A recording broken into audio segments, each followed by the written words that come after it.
할렐루야. 진학진급 진로 특별 새벽기도회에 오신 모두를 주님의 이름으로 환영합니다. 시편 46편 5절에 하나님이 그 성 중에 계심에 성이 흔들리지 아니할 것이라 새벽에 하나님이 도우시리로다 라고 기록되어 있습니다. 시편의 말씀과 같이 새벽에 하나님이 우리를 도우십니다. 이 믿음을 가지고 이 시간 말씀을 듣고 깨어서 기도하는 새벽이 되시기를 소망합니다. 오늘 말씀의 주제는 책임감입니다. 저는 세상을 바꾸는 힘, 책임감이라는 제목으로 말씀을 전하고자 합니다.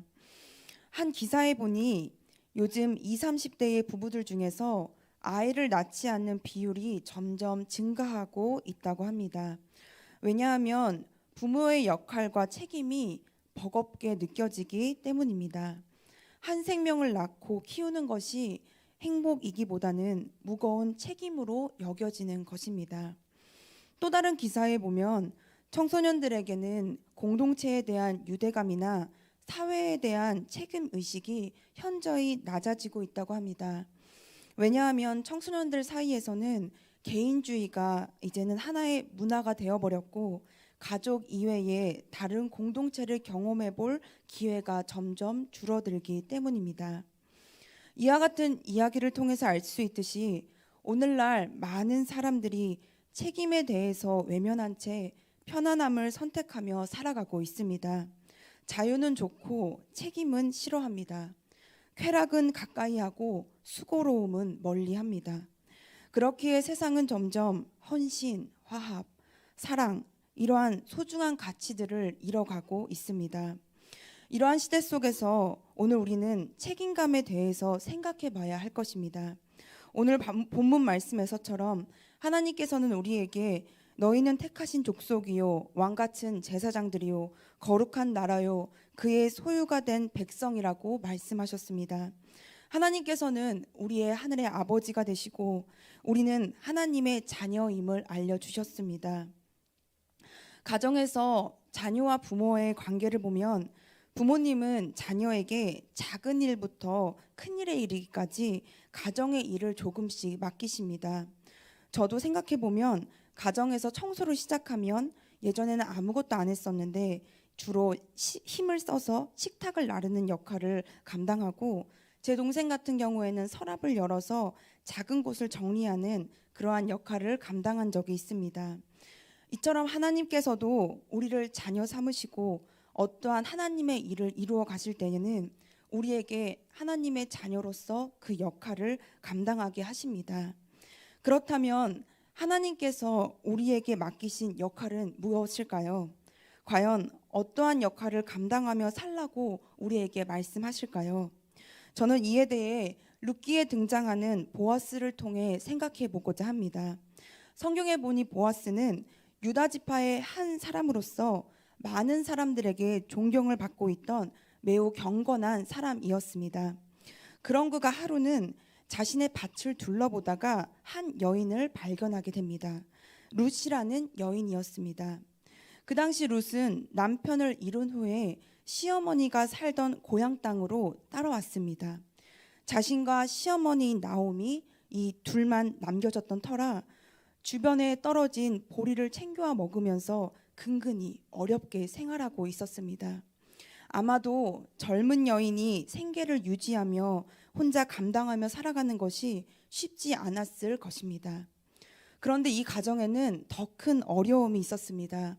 그것은 바로 가문을 이어줄 자녀가 없었습니다. 그래서 나오미는 자신의 가문을 이어줄 사람을 찾고 있었고 그 사람이 바로 보아스였습니다. 그리고 나오미는 룻에게 가서 보아스를 찾아가 보라고 이야기를 합니다. 룻은 시어머니의 말씀을 따라 보아스를 찾아갑니다. 그리고 그에게 당신이 우리의 기업물을 자입니다. 그러니 우리를 거두어 주십시오 라고 부탁을 합니다. 기업물을 자라는 것은 형제를 대신해서 가문을 이어주게 하는 당시의 하나의 법이었습니다. 이러한 부탁을 받은 보아스는 룻을 아내로 받아들인 후에 아들인 오벳을 낳았습니다. 이러한 보아스의 이야기를 통해서 저는 하나님께서 보아스에게 세 가지의 몫을 감당하게 하셨음을 발견하게 됩니다. 첫째는 이웃을 섬기고 먼저 선을 베푸는 몫을 감당하게 하셨습니다. 보아스는 첫 장에 보면 일꾼들을 존중하고 축복해주고 서로 웃으면서 행복하게 일하였습니다. 또한 굉장히 배고파하던 룻에게 친절을 베풀어서 이삭을 죽게 하였습니다. 이러한 보아스의 모습에서처럼 우리 또한 이웃에게 먼저 다가가서 친절을 베풀고 배려하고 사랑하며 사는 것이 우리가 마땅히 해야 할 몫임을 깨닫습니다. 제가 최근에 이 초등학교 아이들을 보면서 참 마음이 아픕니다. 중고등학생들보다 더 마음이 아픕니다. 자녀들이 초등학교 1학년, 2학년, 5학년, 6학년 점점 더 학년이 올라갈수록 학생들이 공부량이 많아지고 그 공부는 도저히 자신이 감당할 수 없어서 굉장히 버거워하기 때문에 그 모습을 볼 때면 마음이 참 아픕니다. 또한 더 저의 마음을 안타깝게 하는 것은 물론 공부량이 많아서 점점 힘들어하는 것도 있지만 그것을 감당하다가 그 마음이 점점 어두워지고 있다는 것입니다. 그리고 중학교, 고등학교 더 올라가며 입시를 준비하면서 이 아이들은 치열한 삶을 살게 됩니다. 세상의 가치관을 따라 성적을 쫓아 살아가면 자녀들의 마음은 한없이 어두워질 것입니다. 이러한 때의 사역자로서 제가 감당해야 될 몫은 자녀들에게 밝은 모습으로 다가가서 그들을 응원해주고 축복해주는 것이라고 생각합니다. 이것이 자녀들에게는 큰 위로가 될 것입니다. 저뿐만이 아니라 여기 계신 모든 부모님들, 선생님들, 그리고 우리 모두가 우리 이 자리에 있는 자녀들을 한없이 축복해 주어야 할 몫이 우리들에게 있음을 깨닫습니다. 바라기는 진학진급 진로 이 특세 때에 우리 자녀들을 하나님이 더 귀한 자녀로 쓰시도록 그 어두움이 예수님의 빛으로 더 밝게 환하게 되도록 이 자녀를 위하여서 함께 중보해 주시기를 바랍니다. 어른들뿐만이 아니라 하나님께서는 우리 어린이, 학생, 청년들에게도 너희가 먼저 다가가서 손을 내밀고 친절하게 대하기를 원하십니다. 사랑하는 우리 선화목자교회 어린이 학생, 청년 여러분, 우리는 먼저 예수님의 사랑을 많이 받은 사람입니다. 하나님의 자녀가 됩니다. 그렇기 때문에 내가 만나는 새로운 친구, 이웃, 직장 동료들에게 큰 마음을 품고자 노력하고 서로에게 관심을 가지고 어떻게 지내는지 한번 물어보고 서로에게 배우고 용기의 마음을 더해서 물어볼 수 있는 그런 친절과 배려가 있기를 바랍니다. 여러분들이 하는 말 한마디, 작은 도움을 통해서 하나님께서는 그들에게 주님의 사랑을 전하시고 복음을 전하는 통로가 되게 하실 줄을 믿습니다. 둘째로 세상 문화를 쫓지 않고 말씀을 지키며 살아가게 하셨습니다. 룻기의 배경이 되는 사사시대 때의 사람들은 자신의 이익만을 쫓으며 살았습니다. 이는 사사기 곳곳에 사람들은 저마다 자기의 뜻에 맞는 대로 살았더라라는 기록을 통해 알 수 있습니다. 그러나 이러한 시대 속에서 보아스는 세상의 문화를 쫓지 않고 하나님의 말씀을 지키며 살았습니다. 룻기에 보면 보아스는 돈과 시간이 드는 굉장히 큰 손해를 감수하면서까지 나오미가 팔았던 경작권을 땅을 갈던 그것을 다시 사오게 됩니다. 또한 룻은 아내를 맞이한 후에 아들 오벳을 낳았고 나오미에게 재산과 아들을 모두 넘깁니다. 왜 이러한 일들을 하였을까요? 왜냐하면 보아스는 하나님의 말씀을 지키고자 힘쓰며 살았기 때문입니다. 레위기 25장에 보면 15절과 16절에 이 경작권을 잘 가꾸어 어려운 이웃에게, 또 신명기 25장의 말씀에 보면 가문과 소유를 보존하게 하라는 말씀이 있습니다. 보아스는 이처럼 하나님의 말씀을 지켜 행한 것이었습니다. 그리고 말씀을 지키고자 힘썼던 그의 삶을 통해서 베들레헴 전체는 건강한 사회라는 인정을 받게 됩니다. 사사시대 때의 베들레헴은 이 보아스를 통해서 건강한 사회라는 인정을 받게 됩니다. 제가 바라는 것은 우리 청년들이 보아스와 같은 사람이 되기를 간절히 기도합니다. 너무나도 많은 유혹들이 세상 속에 있는데 문화를 쫓아 살지 않고 하나님을 사랑하고 하나님의 말씀을 지켜 행할 수 있기를 소망합니다.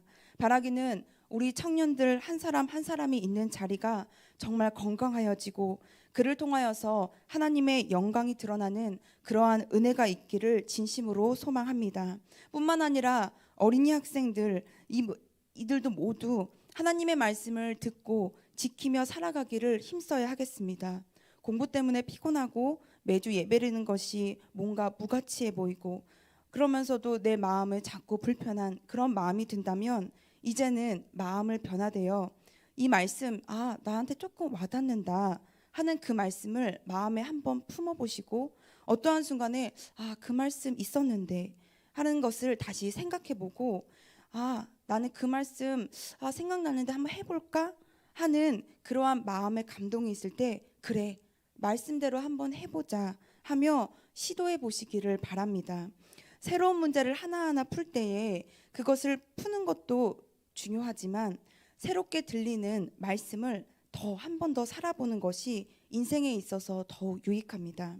뭔가 문제를 새로운 걸 풀 때에 익숙해지고 쑥쑥 풀리게 되는 것이 참 기쁘죠. 하나님의 말씀을 계속 듣고 듣다 보면 그 말씀이 어느샌가 나에게 주신 말씀이 되고 그 말씀대로 생각하고 행동하게 되어집니다. 그러면 나 이 말씀 생각났었는데 내가 이대로 하고 있네 하면서 정말 행복해집니다. 이러한 말씀이 들리고 생각이 나고 말씀대로 살아가 보는 그러한 우리 학생들 여러분들 모두가 이러한 은혜 속에 살아갈 수 있기를 진심으로 소망합니다. 마지막으로 믿음의 가문이 시작하게 되었습니다. 보아스를 통하여서 이 가문이 천대의 복을 받게 됩니다. 룻과 보아스가 결혼한 후에 이스라엘에서 가장 존경받는 왕인 다윗이 바로 이 보아스의 가문에서 출생하게 되었고 이후에는 예수님께서 다윗의 후손으로 이 땅에 오십니다.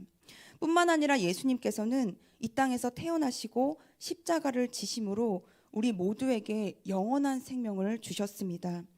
예수님께서 십자가의 고통을 당하심으로 우리의 인생을 책임지시고 참된 소망이 되어주신 것입니다. 보아스와 같이 예수님과 같이 자신에게 맡겨진 사명을 피하지 않고 감당하면 그 헌신이 많은 사람들을 살리는 복의 통로가 됨을 알 수 있습니다.